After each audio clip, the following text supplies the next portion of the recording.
Caveman Santa is a very simple being. All he wants in this world is a single friend. He scoured the lands between and no one wanted to be his friend. Will he be doomed to forever spend eternity alone? Or can he find just a single friend in this world?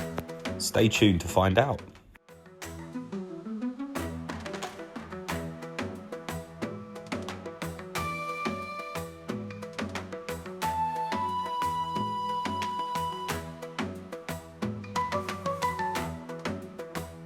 He awakes from his lonesome slumber. He notices a faint light in the distance. Could this possibly be the place that he can find a friend? He has to find out. What mysteries await him in this new world? He finds himself once again alone in a giant deserted place. Perhaps this will not be the place that he can find a friend. He will not be deterred. He shall find a friend. He leaves this desolate place in hopes of finding someone that he can relate to. What wonders will this world show him? Will anyone love Caveman Santa? He makes it down to surface level and tries to have a conversation with these flutterbys, but they say nothing in return. He awkwardly sits next to this guy, but nothing. Surely behind these giant doors there can be a friend for him. But he was attacked and responds in kind, with the only way he knows how, with violence. Unga bunga bitch. Dancing Lion clearly cannot handle Caveman Santa. In desperation, he tries to use ice to confuse Caveman Santa and think that he's back in the North Pole. Caveman Santa has seen red. There is nothing to stop this destruction now. Dancing Lion has tried all of his different elements and none of them are working against Caveman Santa. You had your chance to be Caveman Santa's friend and I'm afraid it's over for you now. With one final dodge and a little chin smack, that is a first try Dancing Lion destruction. With Dancing Lion destroyed, Caveman Santa now moves on to Castle Enis to try and find a friend. He enters the stunning arena and sees this beautiful knight waiting for him. She immediately attacks him, so Caveman Santa does what he does best. He gets hit in the face and trades blows. Her feeble armour is no match for Caveman Santa's intense swing. Caveman Santa is so powerful that even when she gets back up, he can put her back down on her knees with just a few more strikes. At approximately half health, Radahn likes to go into her second phase. Caveman Santa knows how dangerous her second phase is, so he has a plan. He'll basically just make sure that she's dead before she has a chance to even attack once. With a stagger so close to dead, he understands that he only has to hit her one more time. She's already defeated, she just doesn't know it yet. And with a fully charged attack that was completely unnecessary, that's another boss down. A bittersweet victory because Caveman Santa really thought that he could have had a connection there. He next travels to a local garden to see if there was someone there who could be his friend, but he's attacked by this giant freaky flower. With Caveman Santa's giant, chunky, massive stick of a rock, he makes very quick work of this pathetic flower. But the flower comes back, so Santa questions maybe this one will be his friend. But again, no, he attacks him. Santa easily dispatches him after dodging all of his attacks, and after the flower tries to give him head, he just keeps on hitting him.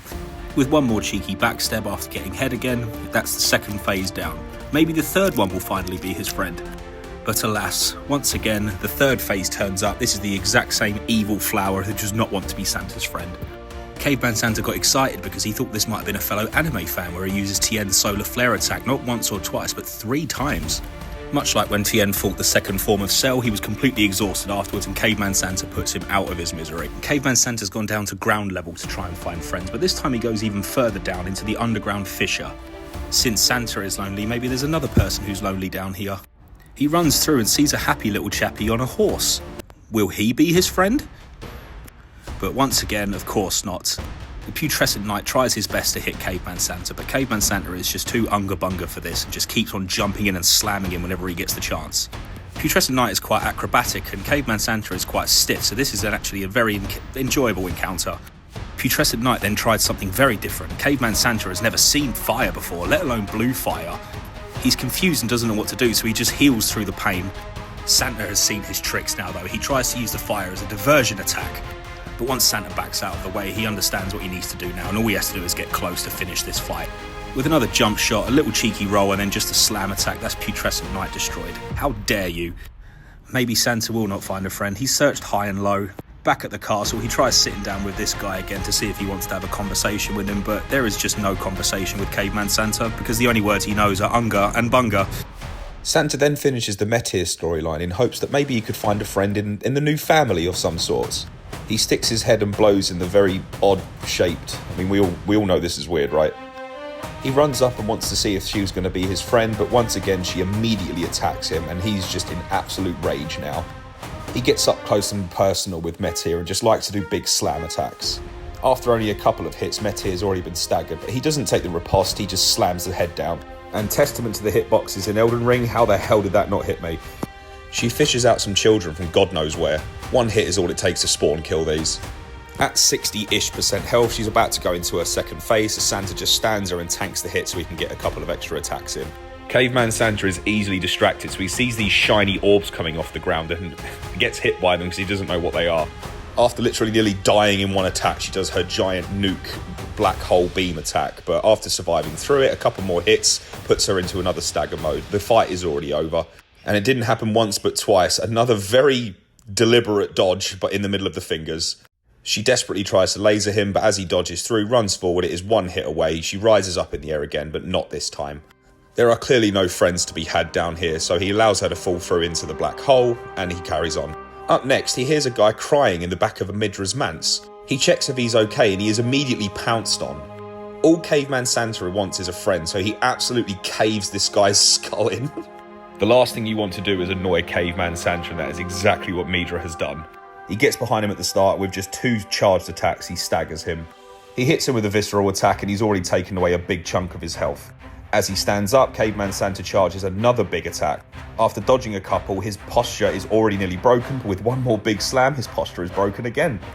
After taking the riposte yet again, he's about to go into his second phase, so he gets one more big charge attack before he does so. This is a note to anybody who struggles with Metyr. Just use a big heavy attack and just look at this. He's already had his posture broken again. And with this knowledge in tow, he stands in front of him, charges a big slam attack as he's getting up, and a second one which breaks his posture again. Metyr, why didn't you just be Santa's friend? That's all he wanted, and look what happened to you. You have been absolutely embarrassed. That is yet another Remembrance boss destroyed by a giant club. And that is the Abyssal Woods cleansed. Santa now heads back into Shadow Keep. This climbing angle of him going up the ladder serves absolutely no purpose, but it is hilarious how big his nose is. Just look at that majestic person. Who wouldn't want to be this man's friend? But eventually he reaches the top, and it is time to fight our dear old friend Messmer. As he enters the room, he thinks that maybe Messmer could be his new friend, but he immediately rises up in the air and tries to hurt him. How dare you do this to Caveman Santa? Santa charges a full R2 against him, and just look at that damage, over 3,000. Messmer is clearly panicking after realising what kind of damage that this guy can do to him. With one more dodge, he can do another charge attack, and this actually staggers him. You are in so much trouble, good sir. We're already into second phase. And once again, he always opens up with the same giant snake boom attack. I've not came up with a good name for that just yet, but even doing that, we get another couple of attacks in. After another one of his snake tantrum attacks, he tries to do the grab, which is an insta-kill, but Caveman Santa is too wise for this.